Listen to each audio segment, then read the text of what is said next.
ข่อยเริ่มเฒ่าแล้วสิ่งที่ข่อยได้เรียนรู้จากกันใช้ชีวิตของข่อยมาจนฮอดเดี๋ยวนี้แม่นการใช้ชีวิตเพื่อให้ถูกใจคนอื่นน่ะ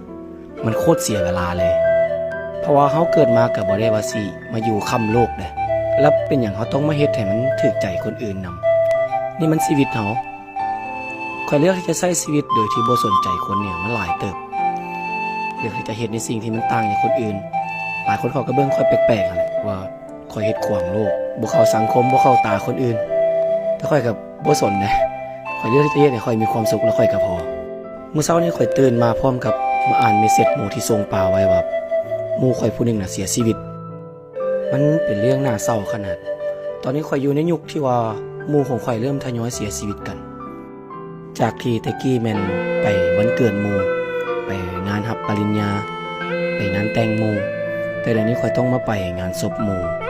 ข่อยก็บ่ฮู้ดอกว่าเมื่อใดมันสิเป็นคิวข่อยคำว่าก่อนตายของหมู่ข่อยแม่นเราว่าเรายังบ่ได้ใช้ชีวิตซ้ำละมนแต่หาแต่เงินจนลืมว่าชีวิตนั้นมีหลายอย่างให้เฮ็ดกว่านั้น